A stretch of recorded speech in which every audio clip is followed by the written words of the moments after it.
Mars में चले गए, तो बॉर्डर जुपिटर में लैंड चले तो गए। किसी दूसरा देश तो ले लिया ना फिर नहीं है फिर वो तो अपने पूरा कैसे विश्व हुए? ना, आपने कहा पूरा विश्व हमारा परिवार है, तो भाई जी कराची में जी भी जी। फिर अपने ही लोग हैं ना। आपने उनको ये क्यों कह दिया ये इंडियन नहीं है? नहीं, मेरा कहने का मतलब ये है पूरा विश्व हमारा परिवार है, लेकिन जब तो पूरा विश्व बाप से, परिवार है तो पूरे विश्व के साथ परिवार वाला सलूक क्यों नहीं करते? जब पिताजी से कोई बच्चा लड़के चला जाए हम्म, तो पिताजी कहाँ तक उसके पीछे जाए, बेटा आजा आजा, जाना है तो जा भैया। ठीक, बहुत अच्छी बात है, जबरदस्त आपने बात कही। इसका मतलब ये हुआ कि अगर कोई परिवार से निकल जाए तो उसको फिर परिवार में नहीं रखा जाता, ठीक है। तो नहीं, अगर आना कोई चाहे तो खुदा के वेलकम है। खिलाफ, होल्ड ऑन, अगर कोई खुदा के खिलाफ बगावत कर दे और ये कहे कि नहीं जी मैं तो अपनी ही चलाऊंगा, मैं खुदा की इबादत नहीं करूंगा, मैं एक गाय की इबादत करूंगा, जो कि जो अपने कॉन्शियसनेस में इंसान से कम दर्जा रखती है, मैं उसकी इबादत करूंगा, तो फिर भाई उसको परिवार में कहां को कैसे रखें हम? नहीं, किसने कहा कि गाय फिर की उसको काफिर ही तो गाय कहा जाएगा ना। किस हिंदू ने कहा कि गाय की पूजा करेंगे लेकिन भगवान की नहीं करेंगे? किसने कहा? नहीं, भगवान ये कह रहा है कि हम सिर्फ तो मेरी वो पूजा करो। है। भगवान ये कह रहा है कि सिर्फ मेरी पूजा करो, और आप कह रहे हैं कि नहीं हम तो गाय की भी करेंगे। बाप ये कह रहा भगवान है ने कि सिर्फ कब मुझे कहा? बाप मानो, आप कह रहे हैं नहीं मैं तो भग, पड़ोसी को भी मानूंगा, तो बाप भगवान ने खुश हो कभी ये जाएगा। नहीं कहा सनातन को कोई माने ना माने तो भी नहीं नहीं, सनातन होल्ड है। ऑन, होल्ड ऑन, आपके अब अगर अगर कोई बाप ये कहे कि बाप मैं ही हूं, और आप ये कहेंगे नहीं पड़ोसी भी है, तो बाप खुश होगा? नहीं, ये इंसानों की वो बताइए मैंने, ये चले ठीक है, अगले कॉलर को ले लें भाई। पाकिस्तान और इंडिया के उससे चले बोला है बस मैंने। ठीक हो गया, हाँ। ओके जी।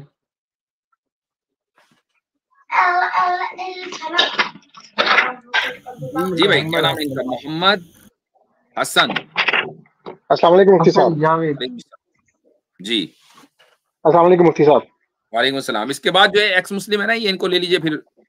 जी जी बोलिए। साहब, पहले पैनल को, सबसे आपके पूरे पैनल को मेरी तरफ से सलाम। अ, वालेकुम। एक जी एक सवाल है मुफ्ती साहब, और एक छोटी सी ऑब्जर्वेशन रखूंगा। जी मेरा सवाल ब्लास्फेमी के हवाले से है। खासतौर पे अभी जो पिछले दिनों जो पाकिस्तान में जो वाकया हुआ, मेरा खुद ताल्लुक पाकिस्तान से है। अच्छा। जो पिछले दिनों जो सवात में वाकया हुआ, फिर उससे पहले जड़ावाला में वाकया हुआ था मसीही बरादरी के खिलाफ, और फिर इससे पहले एक वो कुछ अर्सा पहले कि वो श्रीलंकन शख्स था, उसको भी इसी ब्लास्फेमी के उस पे उसका उसका उसको मर्डर किया गया था। तो मेरा सवाल मुफ्ती साहब ये था कि how do we define blasphemy? हम कहाँ पे लाइन ड्रॉ करेंगे कि ये ब्लास्फेमी है? क्योंकि हमारे लिए तो देखिए, एज अ जो आपने मुस्लिम। हवाले दिए ना इतने सारे रेफरेंसेस, जी जी बुनियादी बात ये है कि ब्लास्फेमी हुई क्या नहीं है। ब्लास्फेमी तो डिफाइंड है, हुई क्या जी। नहीं, या किसी ने ठीक है। शोर मचा दिया और शोर हम्म। मचाकर कानून अपने हाथ में ले लिया। बात यहाँ पर इसकी नहीं है कि ब्लास्फेमी हुई, ब्लास्फेमी को फिर क्या चीज है। बात ये है कि अगर जी मैं कहता हूँ थोड़ी देर के लिए ब्लास्फेमी हो गई, चलो मान लिया ब्लास्फेमी हो गई, क्या जी। पब्लिक को याद है कि वो कानून अपने हाथ में ले ले? नहीं, बिल्कुल भी नहीं। नहीं है। अच्छा, क्या इसको वेरीफाई किया जा सकता है कि ब्लास्फेमी हुई? नहीं किया जा सकता। एक आदमी ने जी वैसे ही ऐलान कर दिया ना, अरे अरे अरे इसने तो ये कह दिया, अब सारा जी। मजमा जो है मॉब वो चढ़ दौड़ता है। तो हम्म। ये क्वेश्चन होना ही नहीं चाहिए इस तारीख में, आज की तारीख में, कि ब्लास्फेमी की डेफिनेशन क्या है। व्हाट एवर इट इज, जो हुआ ठीक गलत हुआ। ठीक है। तो इस सिलसिले में मुफ्ती साहब ये कि देखें, जिस तरह हम जो ज्यादातर मैंने भी पाकिस्तान में ये देखा कि जो अमूमन जो इल्जामात लगते हैं वो ये होता है कि कुरान पाक की नाउजुबिल्लाह सफ़े जला दिए, या जो भी बेहरमती की उसकी। ठीक है। और जो वेस्ट में जो चीज़ देखने को मिलती है वो, उसमें तो कुरान पाक का भी आता है वाकया जो जलाया था, अभी स्वीडन में जो वाकया हुआ था। और दूसरा फिर वो नाउजुबिल्लाह रसूल पाक सल्लल्लाहु अलैहि वसल्लम की शान में भी कोई कोई कभी कोई पिक्चर्स बना देते हैं या और कोई चीज़ें करते रहते हैं। तो ये सब तो आ जाता है। ठीक है। लेकिन जो चीज़ थी खासतौर पर कुरान पाक के हवाले से, जिस तरह अब मैं थोड़ा सा जरा क्वेश्चन डाइवर्ट करूंगा कि अगर हम लोग, जिस तरह कुरान पाक के पुराने बसीदा औराक होते हैं जिनको हम डिस्पोज ऑफ करना चाहते हैं, और वो यूजली ये होता है कि हमने जो उलमा से सुना है, जो मैंने पढ़ा है, वो ये है कि सबसे बेहतरीन तरीका है कि उनको जला दिया जाए। ठीक। लेकिन अब ये चीज को, अब ये एक दो धारी तलवार बन जाती है ना, कि फॉर एग्जांपल मैं अपने घर में हूँ, अब मैं तो इस टाइम इंग्लैंड में हूँ, और मैं अपने, ठीक है मेरे ताल्लुक मेरा पाकिस्तान से, मैं इंग्लैंड में हूँ। अब मैं अपने बैकयार्ड में अगर मैं कुरान पाक के पुराने सफ़े जला रहा हूँ, तो अगर और ऊपर से खड़ा के मुझे दूसरा देख भी रहा है ना, रिस्पेक्टिव के मुसलमान है या वो नॉन मुस्लिम है, वो इस बात पे कोई नहीं शोर मचाएगा कि भाई तुम क्या कर रहे हो। ठीक है। लेकिन अगर यही चीज पाकिस्तान में हो रही है स्पेशली, तो वो शोर मचा के लोगों को बुला देगा कि भाई देखो ये कुरान पाक जला रहा है, बेहुरमती कर रहा है, ब्लास्फेमी कर रहा है, और फिर वही होगा जो होता है। ठीक। बिल्कुल, देखें बात यह है, जी आप इंग्लैंड रहते हैं और इस चीज का एहसास आपको होगा कि जी पाकिस्तान में जिस तरह के वाकयात हो गए ना इतने जल्द जल्द, और इतने भयानक अंदाज से जो हुए हैं। मुझे एक बात बताएं, कोई दुनिया का सबसे अहमक आदमी होगा जो लोगों को अपनी मौत के लिए इनवाइट करेगा कि आओ जी मेरी मॉब लिंचिंग कर दो, और वो ब्लास्फेमी करेगा? मैं नहीं समझता कि ब्लास्फेमी होती है, उसको फ्रेम किया जाता है इन मोस्ट केसेस। हाँ, तो ब्लास्फेमी इस वक्त हो रही है पाकिस्तान में, वो एथिस्ट कर रहे हैं सोशल मीडिया के ऊपर, सोशल और चैनल्स को ट्रैक किया जा रहा है आईपी एड्रेस वगैरह के थ्रू, और उनमें से कुछ लोगों को गिरफ्तार कर लिया गया और एक आध को फांसी की सजा भी हुई है। ये अलग बात है कि फांसी नहीं दी गई, उसको आप कहिए कि ब्लास्फेमी है, उसके एविडेंस हैं, उनके कंप्यूटर से इस तरह के मवाद निकला है। एक आदमी ने जो है वो मसलन कोई आदमी अपनी छत के ऊपर कुरान के बोसीदा औराक अगर जला रहा है, उसको कैसे ब्लास्फेमी कहा जा सकता है, जबकि वो इस नियत से नहीं कर रहा। बुनियादी चीज तो है ना कि भाई वो तो कुरान की हुर्मत, बेहुरमती नहीं, ताकि कुरान की बेहुरमती ना हो तो इन सफात को इस तरीके से डिस्पोज कर दिया जाए जी, तो ये ब्लास्फेमी कैसे हो जाएगी? लेकिन इसमें भी एक चीज देखिए ना, अगर एक शख्स जो कि मुल्हिद या मुर्तद हो चुका है, हमें नहीं पता, ठीक है, और वो नाउजुबिल्लाह ब्लास्फेमी करने के लिए काम कर रहा है, लेकिन जब लोग उसको पूछते हैं तो वो कह रहा है कि मैं तो जी कुरान की हुर्मत के इसको औराक जला रहा था जो कि फटे पुराने थे। ये आपकी वाली बात के ब्लास्फेमी साबित करने तो कोई तरीकेकार नहीं है ना फिर। तो फिर कोई सजा भी नहीं है, वो तो फिर कोई सजा भी नहीं है भाई, कोई जरूरी नहीं है कि सजा दे सोसाइटी। एक तो ये कि लोगों को पूछने का हक भी नहीं है कि तुम किस नियत से जला रहे थे, ये लोगों को पूछने का हक ही नहीं है। लोगों का एक काम है कि अगर उनको डाउट होता है कि ब्लास्फेमी हो रही है तो वो सीधे सीधे रिपोर्ट करें अथॉरिटीज के पास। अभी अथॉरिटीज के अपने तरीके हैं कि वो किस तरीके से पूछें। ये आर्ग्यूमेंट कोई आर्ग्यूमेंट नहीं है कि चूंकि पुलिस अपना काम नहीं करती तो हमें करना पड़ता है, ये कोई आर्ग्यूमेंट नहीं है। जी जी सर, मैं एग्री करता हूँ आपकी बात से, 100% एग्री करता हूँ आपकी बात से। ठीक है, तो आपके ख्याल में क्या उलमा वगैरह को इसमें अपना रोल, खासतौर पे इसी अगेन मैं इसी चीज में फिर क्वेश्चन आ रहा है कि इसमें उलमा को अपना रोल प्ले करना चाहिए कि कुरान को डिस्पोज ऑफ करने का तरीकाकार क्या है? क्योंकि अगर एक पब्लिकली कुरान का जो पैनलिस्ट है जिसमें हर मकतबा फिक्र के उलमा शामिल है, और वो लोगों को तरीकाकार बताएं कि ये तरीकाकार है कुरान को डिस्पोज ऑफ करने का प्रॉपरली, जो भी आपके पास अगर फटे हुए ऐसे हैं या आपके पास तो बहुत पुराना इसका कुरान पाक का मसहफ है, तो उसको डिस्पोज ऑफ करने का ये प्रॉपर तरीका है। क्योंकि मेरा नहीं ख्याल के जहां तक मुझे याद पड़ता है कोई ऐसा इदारा वगैरह हो जो इस तरह के पुराने नुस्खे कलेक्ट करता हूँ और ये कहता हूँ कि ठीक है हम इसको प्रॉपर तरीके से डिस्पोज ऑफ कर देंगे। हमें जहां तक याद पड़ता था हम जाके मस्जिदों में या मदरसों वगैरह में जाके कुरान पाक दे आते थे और वो लोग फिर उसका आगे क्या करते थे वल्लाह आलम। ठीक, तो मेरा ये एक ऐसा मौजू है कि जिस पर उलमा को पूरे मुल्क के हर मसलक के जमा होकर इस मौजू पर बात करनी बहुत जरूरी है। नहीं, कौम को ट्रेन करना जरूरी है कि आप इस तरह के हसास मामलात में रिएक्ट किस तरह करें, चूंकि उनके इस अमल से मुसलमान तो यानी पाकिस्तान एज ए कंट्री तो बदनाम हो ही रहा है, वो तो अपनी जगह है, लेकिन ऐसा एतराज होता है फिर मुसलमानों के ऊपर कि यार मुसलमान ये हरकत कर रहे हैं जबकि इसका इस्लाम से कोई ताल्लुक नहीं है। तो ये तो उलमा की जिम्मेदारी है, ये मैं इतने वाज़ेह अंदाज से बोल रहा हूँ। और कमाल की बात ये है कि पाकिस्तान में इतने वाज़ेह अंदाज से बोलना भी मुश्किल है। जी जी मैं एग्री करता हूँ सर, जी बिल्कुल।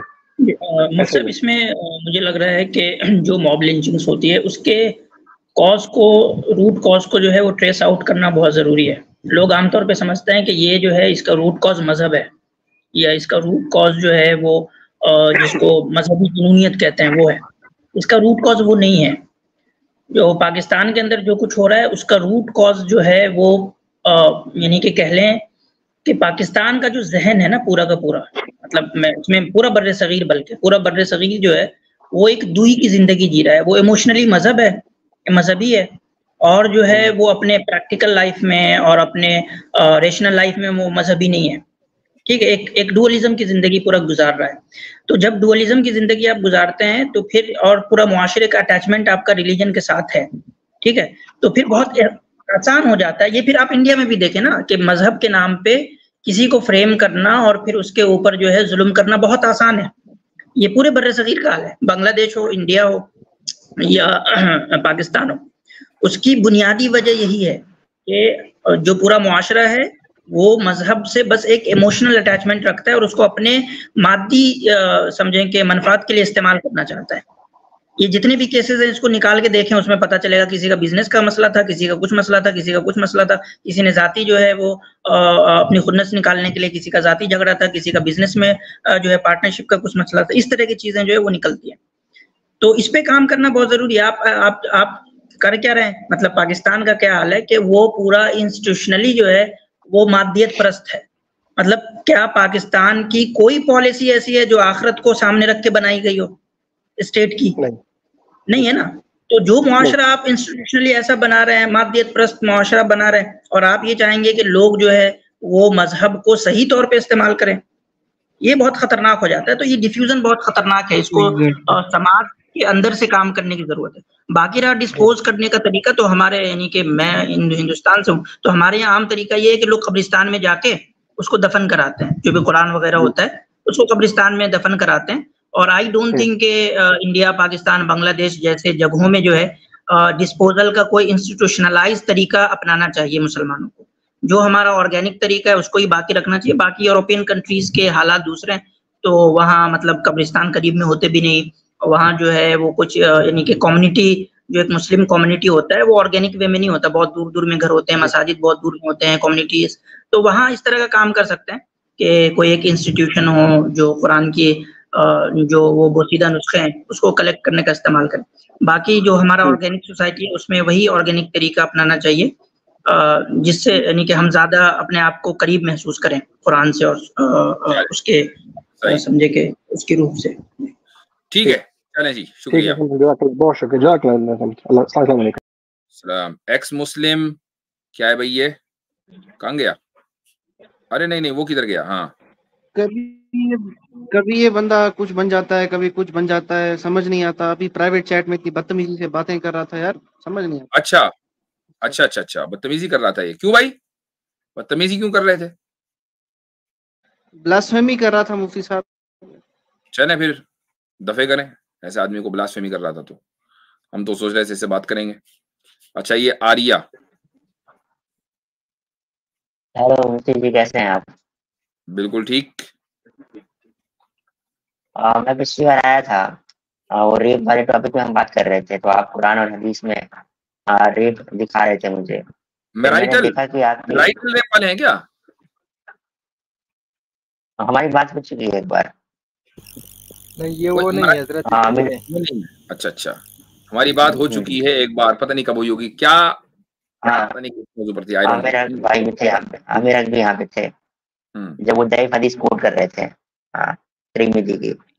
तो मैं बस ये कहना चाह रहा था कि आपने अपनी एक वीडियो में बोला है कि कुरान हदीस में रेप नहीं है, तो आप मुझसे मतलब झूठ बोल रहे थे अपनी ऑडियंस से, क्या था मतलब? आई डोंट इवन रिमेंबर कि किस मौजू पे बात हो रही है।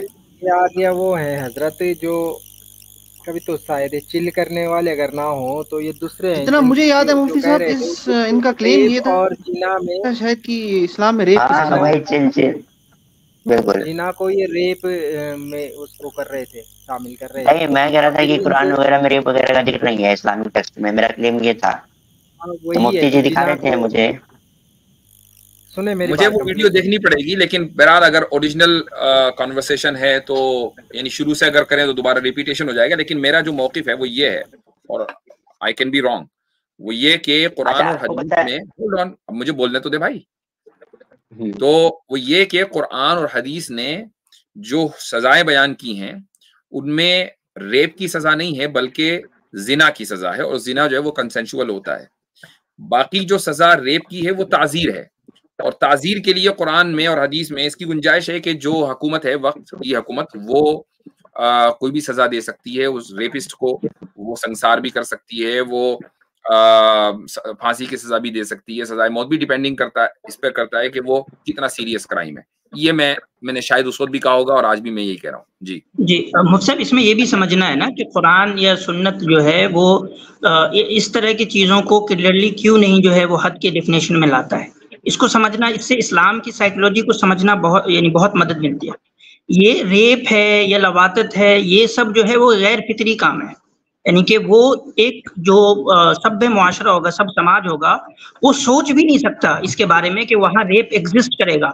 मतलब कि जिना है तो वो तो एक फितरी चीज है, शराब पीना है तो वो एक फितरी चीज है, चोरी कर लेना है तो वो भी मतलब कि कोई गैर फितरी अमल नहीं है। ठीक है, तो इस्लाम ऐसे गैर फितरी कामों के बारे में तसव्वुर में भी लाना नहीं चाहता, इसलिए वो अपने प्राइमरी टेक्स्ट में इसको जो है वो दर्ज नहीं करता, वो उसको नहीं बतलाता, क्योंकि उसका भी इफेक्ट होता है। जब आप किसी गैर फितरी चीजों के बारे में ज्यादा बात करते हैं या फोकस करते हैं तो उसका कहीं ना कहीं आपके साइकोलॉजी पे असर पड़ता है।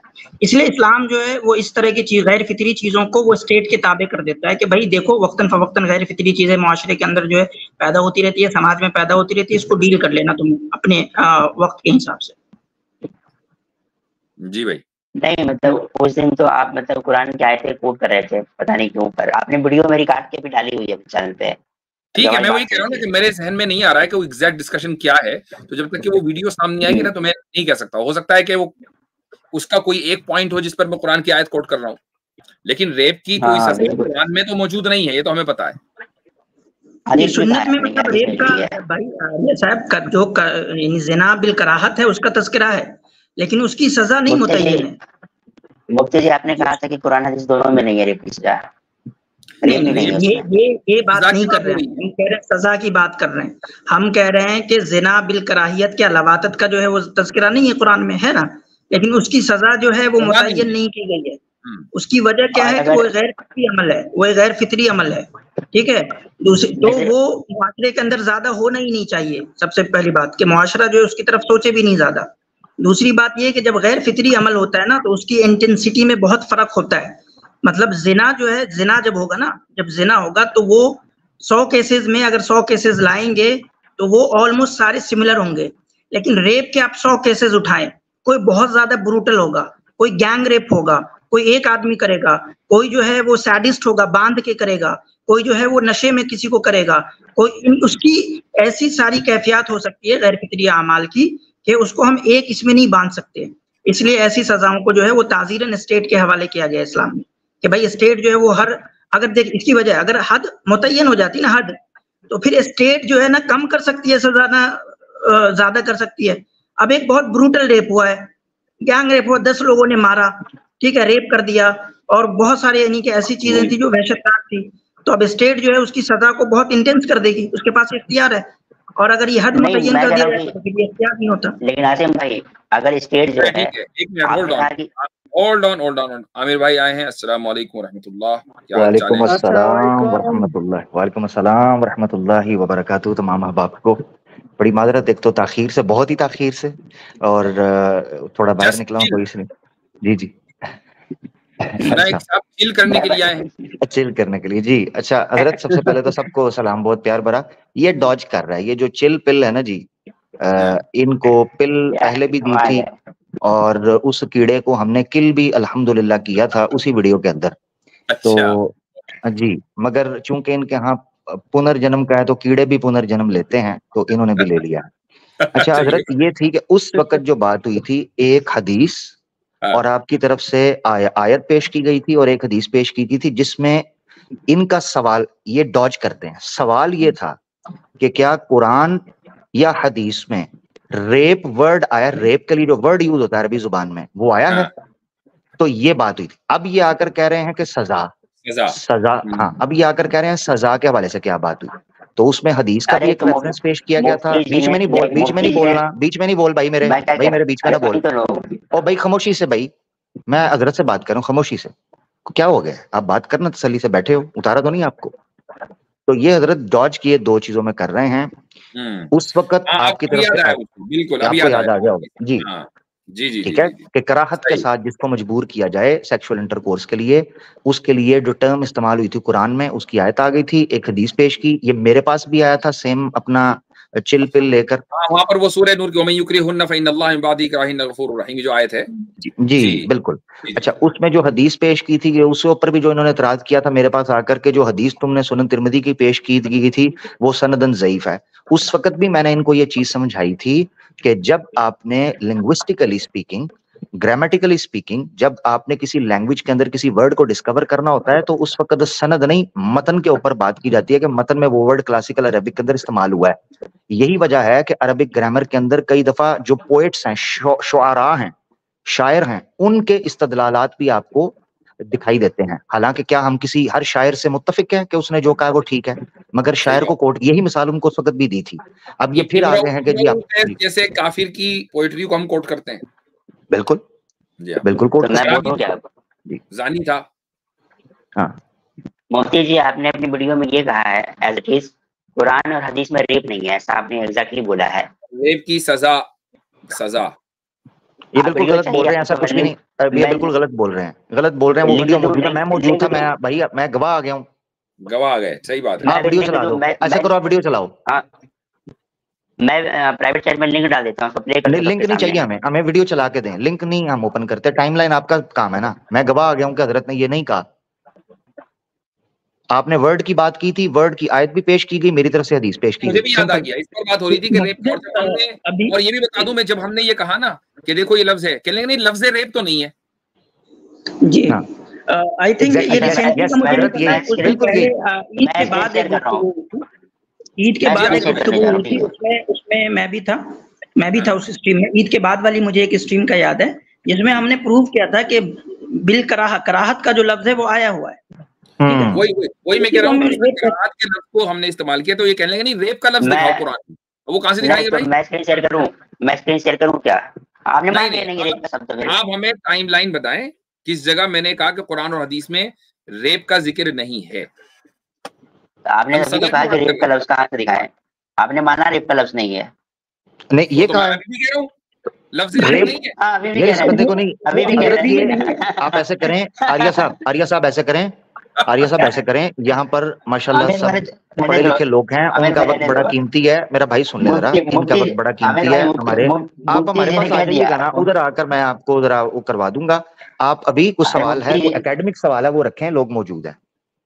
अरे मुफ्ती जी ने कह दिया कि लफ्ज रेप अरबी में तो पा नहीं है। अच्छा चले, मैंने फिर इनको चैलेंज दिया था, मैंने भी चैलेंज दिया था, वो चैलेंज अभी बरकरार है हजरत, उसी वीडियो में दिया था। आसिम भाई भी याद कर आ जाएगा उनको भी। मैंने कहा था वेद के अंदर से मुझे दिखा दो रेप का वर्ड, संस्कृत में दिखाओ ना, दिखाओ भाई। उस वक्त भी मैंने कहा था, ये मैंने उस वक्त भी बोला था कि मुझे वेद से दिखा दो रेप का वर्ड, मुझे दिखा दो वेद के अंदर, संस्कृत के अंदर किसे कहते हैं रेप।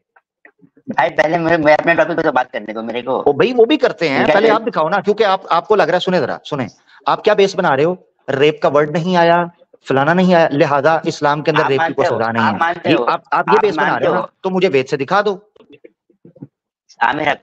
सबसे पहले तो आपने कहा कि रेप का लफ्ज इस्लाम में है, मुफ्ती जी ने कहा नहीं है, दोनों के बीच में भाई रेप का लफ्ज नहीं है। होल्ड ऑन, रेप का लफ्ज नहीं, रेप का तज़किरा कुरान में है, उसके लिए इकराह का लफ्ज इस्तेमाल हुआ है। लफ्ज रेप वो इंग्लिश का लफ्ज है, वो कुरान में कैसे होगा जिसमें जो अरबी ज़बान में है? और अगर मुफ्ती जी आपने कहा कि स्टेट डिसाइड करेगा रेप की सजा क्या, अगर स्टेट ने डिसाइड कर दिया तो टॉपिक रेप का लफ्ज अरबी का लफ्ज है कि इंग्लिश का? इंग्लिश का है। रेप के लिए वर्ड आपने कहा नहीं, इंग्लिश का लफ्ज कुरान में होगा? अरे तो मैं इंग्लिश वर्ड की थोड़ी बात कर रहा हूँ, क्या आप कह रहे हैं? तो मैं कह रहा हूँ कि हम तो वर्ड की बात कर रहे हैं ना। रेप के लिए इक्विवेलेंट अरबी लफ्ज इकरा, उसका जो इक्विवेलेंट अरबी लफ्ज इकरा वो तो मौजूद है। हम तो लफ्ज रेप की बात कर रहे हैं, मैं इसलिए बोल रहा हूँ लफ्ज रेप, लफ्ज द वर्ड। इनसे पूछता हूँ भाई आर्या, रेप क्या है? रेप है क्या? मतलब कि सवाल करते हैं ना कि ये क्या है। जो आपकी मौजूदगी में कह रहा हूँ, मैं आपकी मौजूदगी में कह रहा हूँ, जो अभी इनके साथ आइडियोलॉजिकली हो रहा है। जी सॉरी, हाँ मैं बता रहा हूँ, रेप वो होता है, रेप इस चीज को डिनोट करती है कि कोई फोर्सफुली सेक्स करता है किसी लड़की के साथ, ठीक है, उसको रेप जो वर्ड है डिनोट करता है उस टाइम को। उसको कहते हैं कॉन्सेप्ट। तो रेप जो है वो एक कॉन्सेप्ट है, क्या ये कॉन्सेप्ट नहीं है हमारे यहाँ? तो ये देख रहा कह रहे हैं मुफ्ती जी, कुरान हदीस में है क्या? हाँ, तो ये कॉन्सेप्ट हमारे यहाँ नहीं है। मेरे भाई इधर आर्या साहब, आपको दो सुने आर्या, आपको दो चीजों में फर्क समझ आ रहा है। एक है किसी चीज का जिक्र मिलना कि भाई ये चीज वर्ड, ये टर्म यूज हुई है, इसके लिए क्या टर्म है अरबिक के अंदर। आपने कहा क्या कुरान में, क्या हदीस में ये वर्ड है, ये थी आपकी यार मुझे मुफ्ती जी से बात करने दो, रुक जाओ, मुझे फर्क तो करने दो आर्या, मुझे फर्क तो करने दो, रुक जाओ, क्या हो गया? आपकी बेस ये थी कि ये वर्ड रेप के लिए जो वर्ड अरबी में इस्तेमाल होता है, क्या वो कुरान या हदीस में किसी जगह पर है? वो आपको दिखा दिया। अब आप कह रहे हो सजा के हवाले से, सजा के हवाले से सूरह माइदा के भी इस्तदलाल आते हैं, उसके अलावा हजरत ने ताजीर के ऊपर भी बात कर दी। आसिम भाई ने एक बड़ा जेन्युइन पॉइंट उठा दिया। यार आर्या चुप कर जाओ मेरा भाई, और चुप कर जाओ, छोड़ने डालो मेरे भाई उसी को। आसिम भाई ने एक जेन्युइन पॉइंट उठा दिया, मेरा आसिम भाई ने एक जेन्युइन पॉइंट उठा दिया कि भाई इस्लाम की नजर के अंदर वो किन चीजों को समझता है कि ये एक मुजरिम भी हो, इंसान रहते हुए वो ये चीज कर सकता है, और जानवर की हद तक अगर कोई चला गया तो उसके साथ क्या मामला है। अब इससे बेहतर तरीके से कोई और नहीं समझा सकता, ठीक है। तो अभी मेरा भाई जाओ, कोई काम की बात है तो वो कर लो। अरे बात करने देना मेरे को मुफ्ती जी अगर से। मैं बस आप इतना कह रहा हूं कि अगर आप किसी चीज के विक्टिम हैं तो उसका हमें बताएं, हम आपके साथ मिलकर दादरसी करेंगे। बार बार रेप अगर का सवाल क्या बात है भाई साहब, ठीक है। कोई तीसरी चौथी बार ये रेप के ऊपर बात कर रहे हैं, तो आप अगर विक्टिम है तो बताएं। अगला बंदा लें जी। मुफ्ती अच्छा ये एसएस को ले लें भाई, ये क्या है, ये एसएस को ले पहले।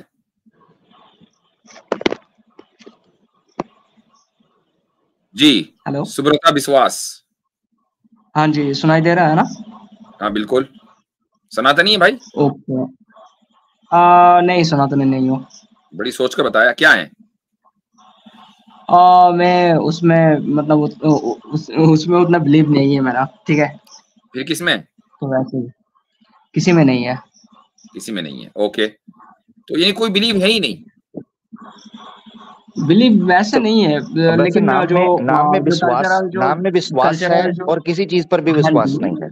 मैं बता रहा हूँ, मैं जो कल्चरल जो भी होता है ना वो उसमें मेरा कोई दिक्कत नहीं है, ठीक है। मतलब सब कुछ करता हूँ, कोई दिक्कत नहीं है, लेकिन मानता नहीं हूँ, ठीक है। सब कुछ करते हैं, मानते कुछ नहीं, ठीक नहीं। सही है। कॉन्स्टिट्यूशन को मानते हैं? हाँ वो तो मानना पड़ेगा, नहीं तो मेरे को देश से निकाल देगा ना। ये सही था। मानना पड़ेगा। ठीक है, तो उसमें तो बिलीव है भाई। अब इसका मतलब आप ये नहीं कह सकते मेरा किसी में बिलीव नहीं है। बिलीव तो है कॉन्स्टिट्यूशन में। नहीं, जो भलाई के लिए उसमें तो मानना पड़ेगा, लेकिन मेरा कुछ क्वेश्चन था। अच्छा मेरा कुछ क्वेश्चन था। अगर कोई ये कहे कि अफगानिस्तान का कॉन्स्टिट्यूशन भी भलाई के लिए, मानोगे?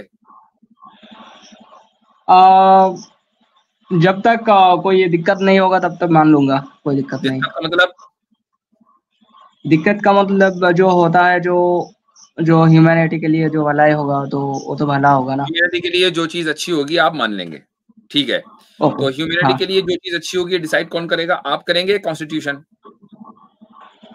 क्योंकि इंडिया में जो कॉन्स्टिट्यूशन है वो तो आपने डिसाइड किया नहीं।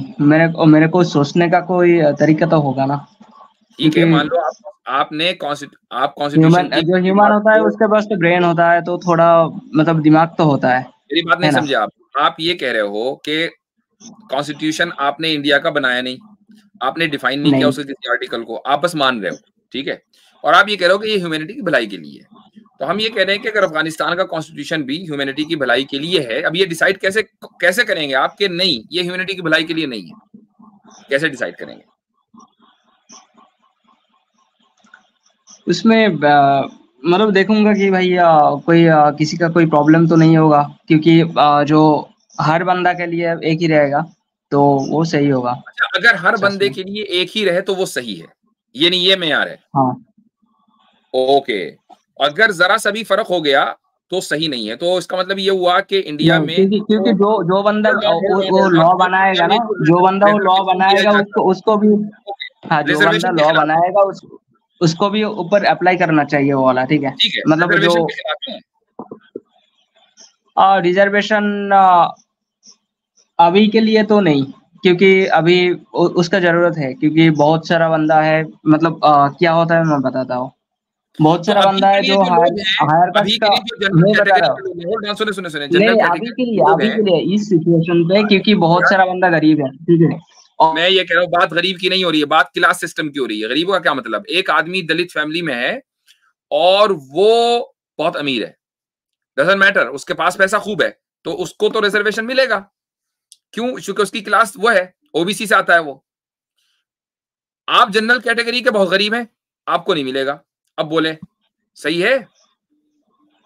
कुछ कैटेगरीज रहना चाहिए, क्योंकि जो गरीब बंदा है उसका जो मतलब क्या बोलता है, जो चाइल्ड है, तो उनको तो अच्छे से जो पढ़ाई तो नहीं होता, क्योंकि जो है ओबीसी वगैरह को irrespective of their financial condition. मैं बताता हूँ, मैं क्लियरली बताता हूँ।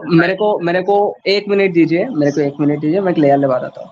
देखिए जो रिच किड्स होता है उनके पास पैसा है तो बहुत सारा ट्यूटर रख सकता है, लाइक कोटा में जा सकता है या फिर मुझे आप मशवरा मैं बता रहा हूँ उसको भी बता रहे हो आप। होल्ड ऑन, कॉन्स्टिट्यूशनली एक बिरादरी को, जात को, एक क्लास को गरीब की बुनियाद पर नहीं, उसके दलित को दलित होने की बुनियाद पर रिजर्वेशन मिल रहा है, जनरल को जनरल होने की बुनियाद पर रिजर्वेशन नहीं मिल रहा है, चाहे वो गरीब हो अमीर हो। अब ये गुर्बत उर्बत की बात ना करो मुझसे, ये बताओ कि कॉन्स्टिट्यूशनली ये सही है कि नहीं? इक्वल ट्रीटमेंट नहीं है। जिसका नाम है EWS कैटेगरीज, मतलब इकोनॉमिकली वीकर सेक्शन, ठीक है? वो इकोनॉमिकली है ना, OBC ST SC उसका बोल रहे हैं, उसका बोल रहे हैं। हाँ, मैं उसका भी बता रहा हूँ। जो OBC SC ST है ना, देखिए जो OBC SC ST है उनका पास जब उसका फादर का या फिर कोई भी एक मेंबर का गवर्नमेंट नौकरी रहेगा, मैं बता रहा हूँ वो बंदा उस बंदा का जो चाइल्ड होगा वो ले नहीं पाएगा, ठीक है? उस कैटेगरी का फायदा ले नहीं पाएगा क्योंकि उसको मतलब जो अपराइज हुआ है ना वो वाला बंदा रीच हो गया तो उसको नहीं मिलेगा उसका फैसिलिटीज, ठीक है? यानी अगर किसी दलित ने पढ़ लिया तो उस दलित के बच्चे को पढ़ लिया, वो अचीव कर लिया, जो अचीव करना था वो अचीव कर लिया, उसका बाद नहीं मिलेगा उसको। ये किधर से निकाला? कहां से निकाला? मतलब जो अभी भी कानून बनाए गए नहीं, अभी भी कानून बहुत पहले से है। जो मेरा घर में जो बताता हूँ, मेरा घर में बताता हूँ, जो जिस बंदा का फादर गवर्नमेंट नौकरी करेगा, मैं बताता हूँ। चलो ये वाला कानून नहीं बता रहा हूँ, मैं खुद बता रहा हूँ ना। ये वाला कानून नहीं पता। अब एक और मेरे को बोलने दीजिए, मेरे को एक और सुनो। इंडिया का जो प्रेसिडेंट है वो इंडियन सिटीजन है कि नहीं? हाँ जी, है ठीक।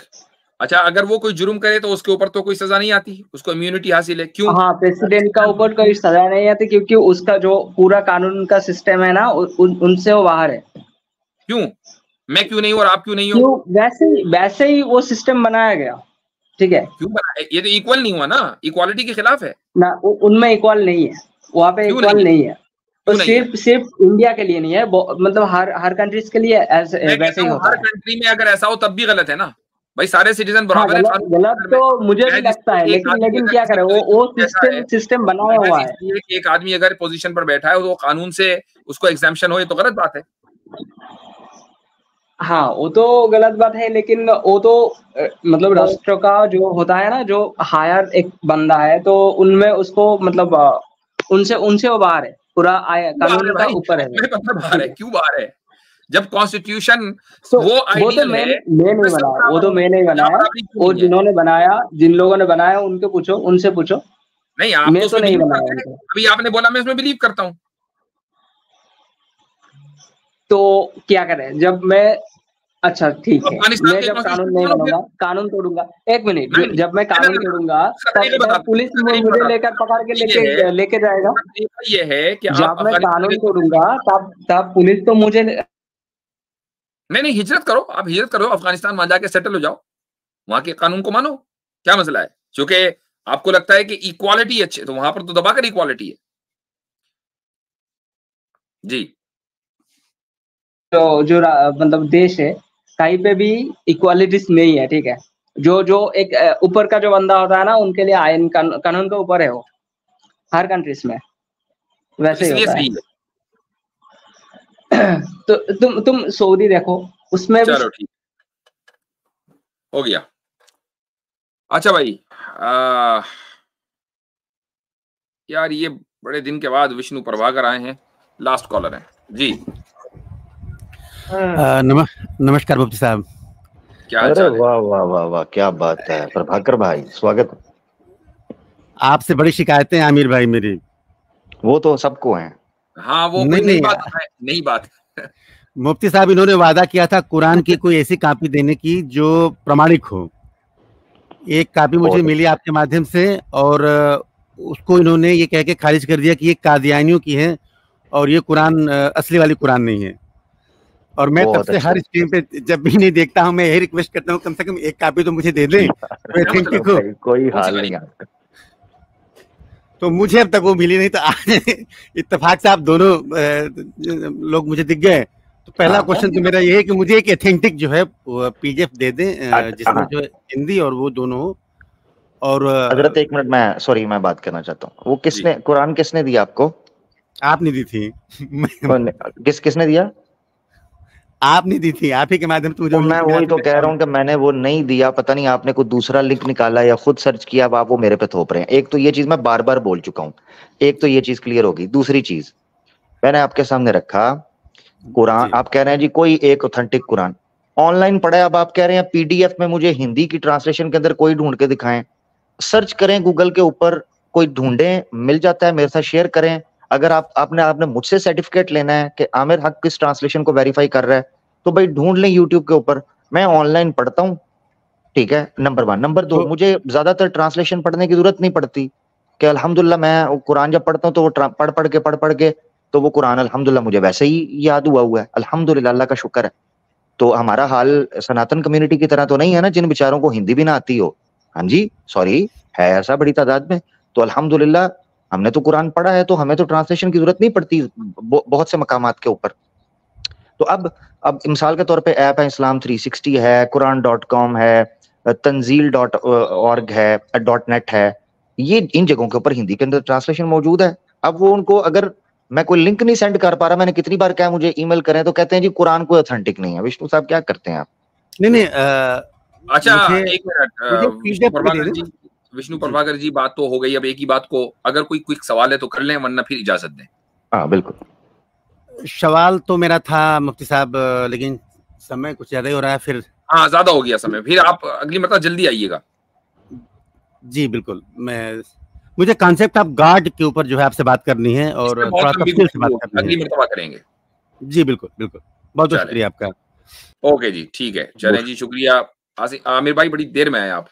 नहीं, बड़ी मादर चाहता हूँ हजरत, आपको तो इतला दे दी थी मैंने, तो बस ये है कि अभी जैसे ही मौका मिला, कुछ दोस्तों के झुरमुट में जब आ जाते हैं, वो जो चले, मैं आपको डायरेक्ट मैसेज करता हूँ।